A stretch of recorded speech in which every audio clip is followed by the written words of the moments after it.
कि ये निर्दोष थे, इनको फंसाया गया था, डॉक्यूमेंट्स में आ गया।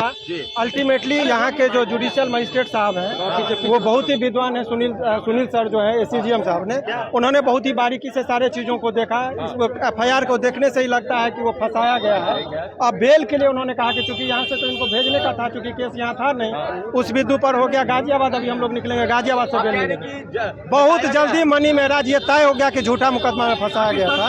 वो एफआईआर से बेल के डिमांड क्यों दे दिया सर? क्योंकि वहाँ पर बेल का सुनवाई वहीं पर होना है, यहाँ नहीं होगा। नहीं, बेल का सुनवाई का जुरिडिक्शन यहाँ, चूंकि केस गाजियाबाद में था तो बेल वहीं पर होगा, सुनवाई वहीं पर उनको भेजा तो आप लोगों ने कोशिश की कि उनको ट्रांजिट रिमांड ना दिया जाए? अभी तक रोके थे। आपको देखे रात से 2 बजे से कल दिन से अभी तक में तो अल्टीमेटली वहाँ पर जो लेटर नहीं था इसके पास, ये बैक डेट में लेटर बनाए, तो ये सुप्रीम कोर्ट में और हाई कोर्ट में हम लोग दिखाएंगे कि ये बाद में जाकर डॉक्यूमेंट्स बना के इनको गिरफ्तार कर रहे हैं। तो ये जज साहब ने वो सारी चीजें तो यहाँ भी देखी होंगी। जज साहब का ये ट्रांजिट रिमांड है, सबकी शक्ति होती है, क्योंकि ये इनको यही देखना था कि प्रॉपर डॉक्यूमेंट्स है कि नहीं है। अगर वो रास्ते में जाता, इसके साथ मारपीट होती, कुछ अनहोनी हो जाता तो किसके जिम्मेदारी होती। इसलिए टोटल हमने मेडिकल चेकअप करवा दिया कि देखिए कोई भी शरीर पर, कोई भी बदन पर चोट का, जख्म का निशान नहीं है। अगर रास्ते में कुछ भी होती है तो जो पुलिस, उनका सिग्नेचर लिया गया, जो पदाधिकारी जाएंगे सबका आई कार्ड लिया गया कि आप सारे, आपकी जिम्मेदारी है। और इनको 48 घंटा 24 घंटा चूंकि जाने का भी समय का बताया गया है।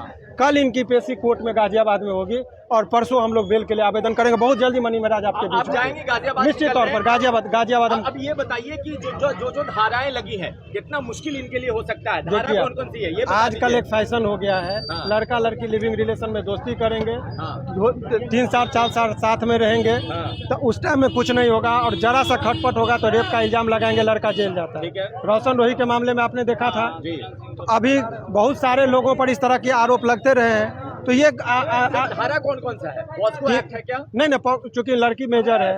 अब वो एक तरफ करे कि हमारी शादी हो गई तो 376 कैसे लगा, अपने ही पत्नी से तो दुष्कर्म का मामला बनता नहीं है। तो बहुत सारे इसमें लीगल इशू थे जिस पर सारी बातें हुई है और विस्तार से एफआईआर की कॉपी हमारे ऑफिस में है, वहाँ पर आइए हम एक एक चीज बताएंगे। मामला है, गौमांस का मामला है, सब जो भी चीजें हैं वो एफआईआर में है। एफआईआर में तो कुछ भी लगा देंगे आप। अगर मान लीजिए एफआईआर में हमारे साथ अभी बात हो रही है, अगर हम आपको कह दें कि आप आए और हमको बंदूक से गोली मार दी, तो यहाँ सीसीटीवी कैमरा का अवलोकन होता है, घटनास्थल पे जो लोग देख रहे हैं उनसे पूछा जाता है किस तरह की वारदात हुई, तो कहेगा नहीं।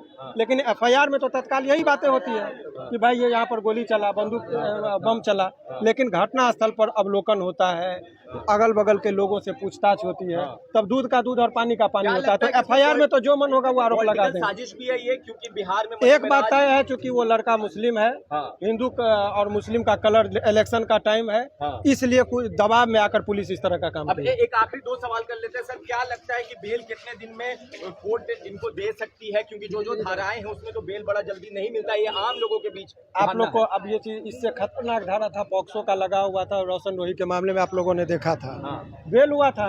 और आपको दावे के साथ मैं कह रहा हूँ कि बहुत जल्दी मैं बेल करा उसके बाद, 1 हफ्ते के अंदर उनको बाहर समय तो इसमें ले चुकी वहाँ पर नहीं, लेकिन 1-1.5 महीना के अंदर वो बाहर होंगे। बहुत बहुत शुक्रिया।